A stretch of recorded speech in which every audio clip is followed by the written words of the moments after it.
We are in Lisbon, Portugal, and we are here to find out what happened to the hidden Jews of Portugal.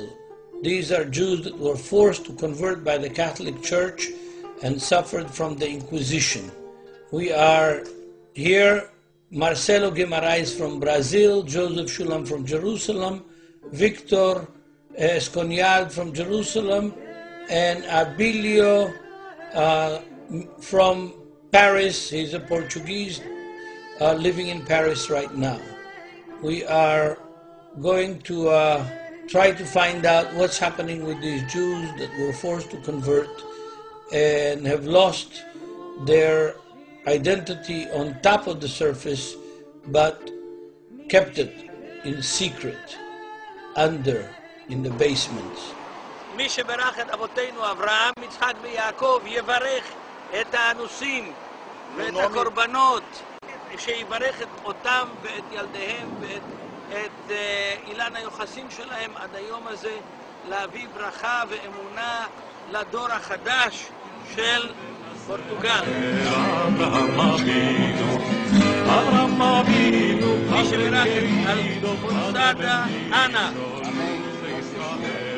תיק מספר 1166. מי שברך את אנטונס.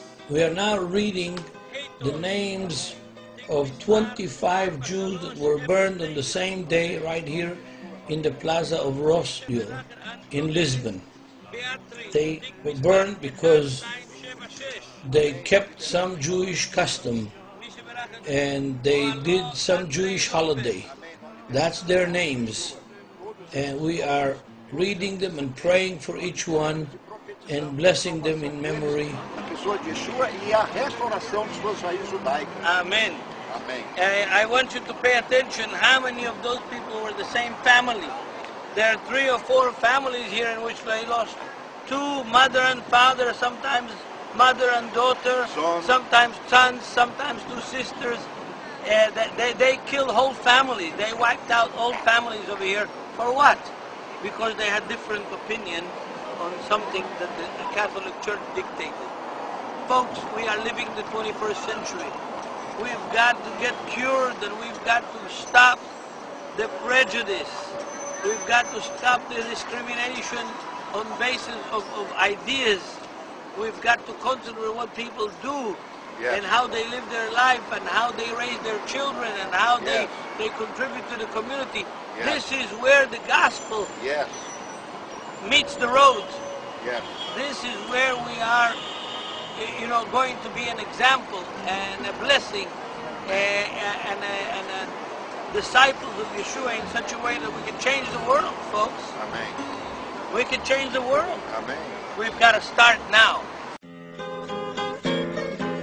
We have arrived to the city of Tamar, one of the ancient centers of the Jewish community where the Jews were also thoroughly persecuted. Once I read in a Jewish newsletter that there were still Jews in Portugal, in Guarda, Pinhel, Villanova de Foscoa and Beira. Since I read this, I could not sleep. I was on fire. And I came here to Portugal and I tried to approach the Jews, and I was surprised that they were so scared. When I just mentioned Judea, they were scared. And I realized that how much suffering is behind them for generations. And the Lord told me that their dignity must be restored. I will bring you out of your grave, O my people. Baruch atah Adonai mechaye ametim. And this I apply in my mind to these people, because I know that from these bones, these dry bones, God can raise up a mighty people, and He is going to do it. And I believe that the fact we are here now is just a starting point for that.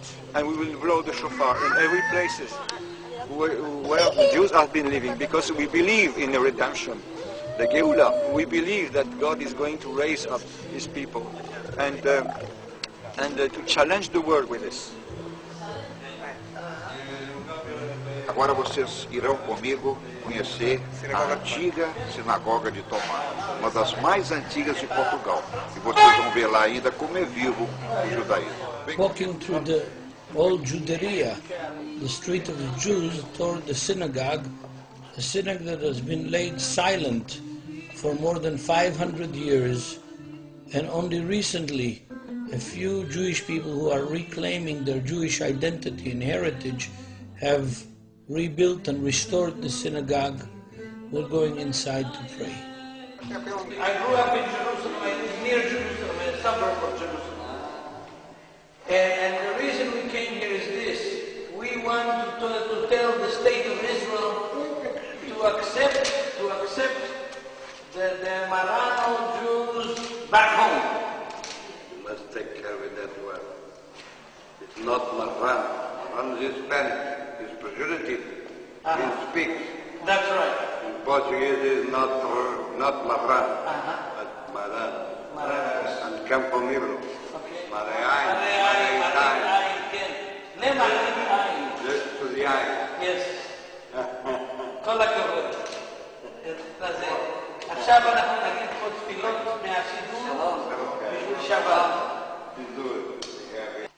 מה טובו עליך יעקב, משכנותיך ישראל, משכנותיך ישראל, אתה גיבור לעולם. These ancient Hebrew prayers have not been heard in the synagogue for hundreds of years.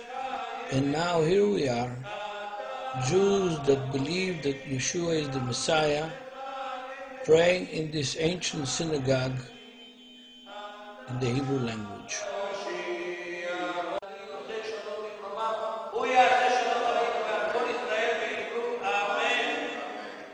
We just prayed the 18 benedictions. It's very touching because in these 18 benedictions, every Jew prays for the restoration of our souls, for the restoration of Israel. And when we are here in a synagogue there were Jews here 550, 600, 700 years ago praying in this building, in this synagogue. And the Inquisition was stalking every Jew. They were tearing them apart, and they would find that a Jew that believes in Yeshua was praying a Jewish prayer or eating kosher food. He would go to court, they would tear his body to pieces, they would cut him up, they would kill his family, they would get his wife, his children to write about him. And it was a horrible horror that the Catholic Church produced here. And here we are now, 2,000 years after we were kicked out of Jerusalem. We are here with these brothers and sisters that for years have lived as Catholics, hiding their Jewish identity. And we are calling the Anusim, we are calling the Anusim to come back home to their Jewish roots, to Israel. We're calling the Anusim not to reject Yeshua, who is the most important Jew in history, not to reject Yeshua as the Messiah, not to reject him as the Son of God, but to reject the anti-Semitism of Christianity and to be restored to these prayers. We pray for God to restore the Tzemach David, the platform of David, the Mashiach of Israel.